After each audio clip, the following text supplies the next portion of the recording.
Direto ao nosso ponto agora, por que as igrejas precisam ser investigadas, deputado? E o senhor deve estar, inclusive, recebendo muito ataque por isso, por ser pastor evangélico, inclusive, né? Por que o senhor acha que as igrejas precisam também, as pessoas responsáveis por essas igrejas precisam ser convocadas para explicar isso? Olha, Fabiola, a resposta é simples, porque todos os grupos que de alguma forma participaram da idealização, do financiamento e da logística de uma tentativa de golpe contra a democracia precisam ser investigados. Todos os grupos políticos, empresários, influencers e religiosos. Não há uma excepcionalidade que possa proteger os religiosos. Portanto, não se trata de uma investigação a priori com relação às igrejas. Não é a priori, nem é genericamente. É porque foi feita uma excelente reportagem do Aguirre, que nos deu base suficiente para identificar pessoas, igrejas e grupos que aparentemente têm relação com a tentativa de golpe.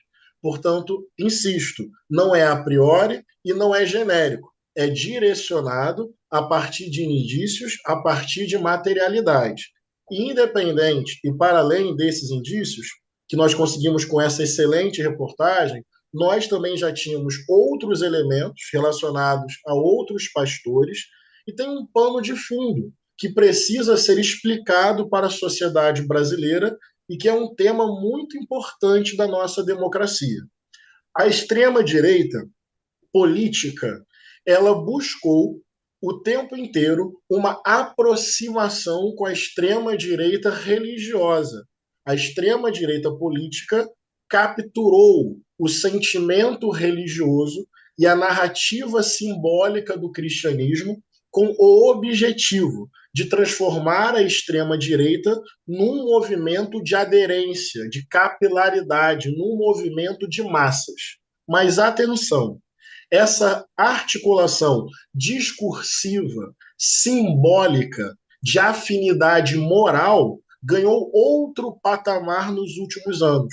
O patamar da articulação política, econômica, financeira, digital e institucional. A tese que nós estamos apresentando e que nós vamos aprofundar na CPI é que a extrema-direita política se relaciona com a extrema-direita religiosa e que essa relação não está mais no nível do símbolo, do discurso e da afinidade moral, mas se transformou em outra coisa, num projeto de poder com vocação autoritária.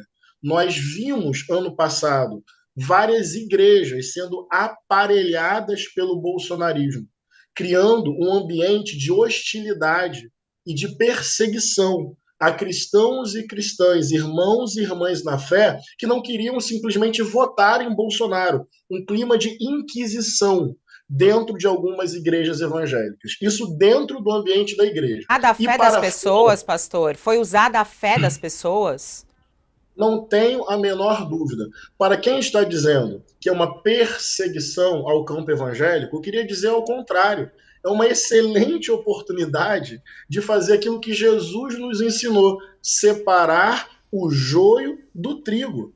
Porque tem milhões e milhões de pessoas simples e trabalhadoras com uma Bíblia debaixo do braço, com Jesus no coração, frequentando a igreja com amor e devoção. Mas temos que Pastor, dizer, tem lideranças com projeto de poder se utilizando da igreja e isso se materializou numa tentativa de golpe, com financiamento, logística e apoio. pastor, pois o senhor falou dessa tentativa de golpe com financiamento, logística e apoio e essa aproximação. O sucesso dessa aproximação se deveu ao quê? Falando em português, claro, houve dinheiro do governo para as igrejas e que levou essas igrejas a aderirem ao bolsonarismo? Olha, não dá para dizer que é só isso, embora seja isso também. Tem afinidade discursiva, tem afinidade moral, tem que reconhecer isso. Os valores da extrema-direita, por exemplo, autoritarismo, Isso pode se traduzir naquela frase de Bolsonaro: Deus acima de tudo. Então eu reconheço que os valores morais de uma extrema-direita podem se relacionar com os valores morais de um fundamentalismo religioso. Não posso fugir dessa constatação. Mas sim, internacionalmente, gente, Estados Unidos e Brasil. Eu conversei com um deputado norte-americano que presidiu a CPI do Capitólio lá. São movimentos, concordo com o pressuposto da sua pergunta, que envolvem planejamento digital, financiamento, missões religiosas, congressos, conferências, publicações teológicas, livros. Existe um movimento global de uma extrema-direita religiosa cristã. Então não é só afinidade discursiva, tem dinheiro, tem planejamento digital, tem igrejas aparelhadas, tem publicações teológicas, tem missões religiosas, tem conferências e congressos de juventude, tem um processo de captura da religião para esse bolsonarismo fanático. Isso não está só no campo discursivo. O que nós queremos investigar na CPI, e só para informar a vocês, amanhã vai ser a votação do plano de trabalho, que vai dar um bom debate, porque a senadora Elisiane vem com uma linha, pelo que eu estou entendendo, muito boa, para buscar financiadores e idealizadores. E a extrema-direita quer dizer que foi alguma coisa casuística no dia 8 de janeiro. E já na quarta-feira, nós vamos votar os primeiros requerimentos. Então vai ser uma semana quente, de plano de trabalho e as primeiras convocações. Eu quero convocar pessoas que disseram isso. A minha igreja pagou, a minha igreja organizou ônibus, a minha igreja me estimulou a ir para lá. E eu tenho uma tese que eu quero investigar até o fim. É ponta do iceberg. Nós estamos pegando ou queremos conversar e perguntar a pessoas das igrejas. Mas quem financiou? Quem são os pastores? Quais são as igrejas? Quais as grandes lideranças? Gente, Bolsonaro, historicamente católico, se batizou como evangélico nas águas do Rio Jordão. Quem não vê projeto político ideológico nisso, vê o quê? E vocês acham realmente que é só símbolo? Que é só afinidade discursiva? Não, tem dinheiro, tem projeto, tem gabinete do ódio, tem ministros, tem lideranças religiosas e tem igrejas. Eu quero investigar isso até em nome da fé, para separar o joio do trigo e valorizar milhões de pessoas que não querem que a sua fé em Jesus seja manipulada para um O senhor projeto pretende de poder, convocar algum contra a bispo? religião. O senhor pretende convocar algum bispo da igreja? Ah, quais?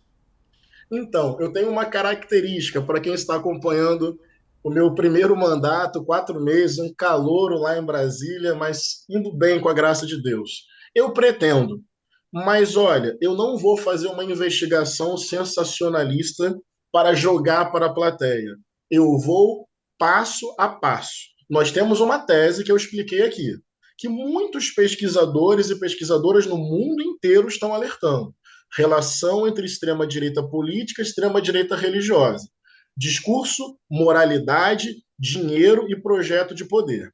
Eu tenho os primeiros indícios. Os primeiros indícios levam às primeiras convocações. À medida que a gente for avançando na materialidade e nos nomes, a gente vai avançando nas convocações. Eu não vou antecipar nomes só para fazer barulho. À medida que a materialidade for sendo construída, e a gente vai construir, novos nomes vão sendo convocados. Porque, por exemplo, Silas Malafaia falou abertamente um monte de vídeo chamando o Bolsonaro a reagir contra a ditadura do STF. Está dito. Mas olha, eu vou com calma, eu vou na investigação, eu vou no inquérito, eu vou nos telefones, para poder ir construindo a materialidade, porque eu quero tratar a CPMI com uma tese e com materialidade e com um bom trabalho investigativo. Mas sim, vamos chegar aos grandes financiadores desse projeto violento de sociedade e de religião. Deputado